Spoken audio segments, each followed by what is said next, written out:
Une nouvelle vidéo dans laquelle on va s'intéresser à l'exercice 203 de la base de données, donc un CCP/PC 2017, très certainement un mineur, dans lequel on considère une suite de variables xn, donc mutuellement dépendantes et qui suivent toute une loi de Bernoulli. Et après, on pose les variables yn qui vaut xn plus 1 et sn égale somme des yk. Dans la première question, on s'intéresse à E de Sn et V de Sn. Puis dans la deuxième, on s'intéresse à une question qui ressemble quand même beaucoup à du bien-aimé de Chebyshev quand on regarde la formation de la probabilité ici. Pour la première question, on vous demande l'espérance de Sn.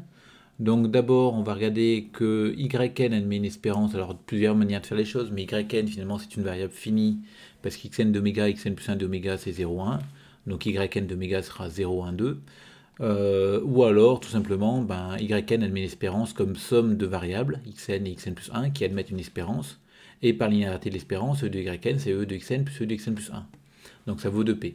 Puis E de Sn, pareil, Sn, ça va admettre une espérance comme somme de variables admettant une espérance, et toujours par linéarité de l'espérance, E de Sn, ça va être la somme des E de Yk, donc ça va faire 2np. Une fois qu'on a établi ce truc-là, on doit maintenant s'intéresser à la variance.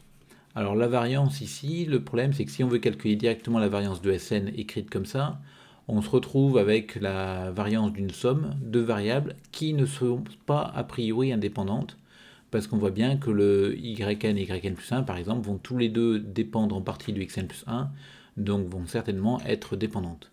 Alors, je pense que l'exo est peut-être écrit au départ pour vous forcer à utiliser cette formule-là pour la variance.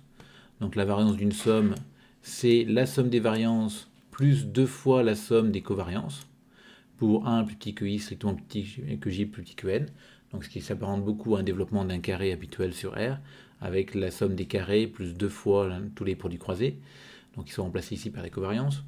Mais il y a moyen ici de s'en passer assez facilement en écrivant tout simplement que mon Sn, du coup, c'est la somme des yk, et si je remplace yk par sa valeur, on voit que la variable x1 va être comptée qu'une fois, la variable xn plus 1 sera comptée une seule fois, et toutes les variables intermédiaires, donc de x2 à xn, vont être comptées 2 fois.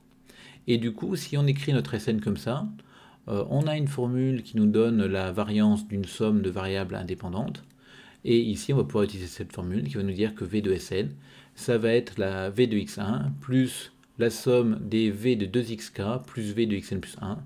Et attention à ce 2 ici, quand vous allez le sortir de la somme, il sort au carré. Je vous rappelle que la variance de ax plus b, c'est a au carré fois la variance de x. Donc du coup, après, il suffit de regrouper, sachant que toutes les variables suivent une loi de Bernoulli. Donc elles ont toutes la même variance. Cette variance, c'est p fois 1 moins p. Il faut compter. Donc combien y en a-t-il? Ici, il y en a 4 fois n moins 2 plus 1, donc n moins 1, plus 2 à côté. Et donc on obtient cette formule-là pour la variance de Sn. Ensuite, dans la deuxième question, donc on a envie d'appliquer l'inégalité de bien-aimé de Chebyshev. Donc, à quelle variable? Au choix, soit on peut s'intéresser à la variable Sn sur n, soit éventuellement on peut dire que cette probabilité-là, c'est la même que P de valeur absolue de Sn moins 2np plus grand que n epsilon. Donc, en multipliant ce qui est à l'intérieur de la probabilité par n, ce qui ne change rien à la réalisation de cet événement-là. Donc, du coup, on obtient qu'on aura la même probabilité. L'intérêt étant, si on multiplie par n, qu'on se ramène directement à Sn, et on n'aura pas besoin de faire de calcul supplémentaire.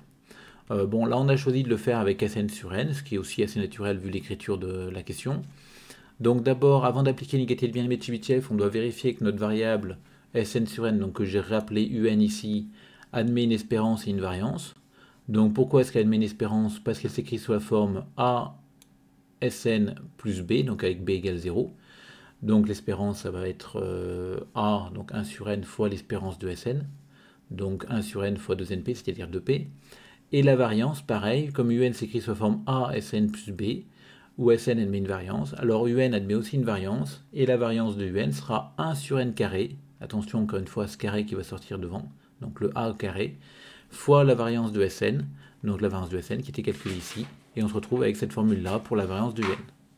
Donc une fois qu'on a écrit tout ça, il ne nous reste plus qu'à écrire l'inégalité de bien-aimé de Chebyshev. Donc dans le cadre général, elle nous dit que pour tout epsilon strictement positif, on a cette inégalité-là. On remplace. et on se rend compte que la limite, alors quel que soit epsilon fixé, la limite quand n tend vers plus infini de cette quantité-là est nulle. Et donc le théorème des gendarmes s'applique et on obtient que la limite de P de Sn sur n moins 2P en valeur absolue plus grande que epsilon est égale à 0. Vous remarquerez qu'à un moment donné, on a rajouté ici, avant d'appliquer le théorème du gendarme, le supérieur à 0, mais c'est une évidence car P est une probabilité, donc c'est toujours positif.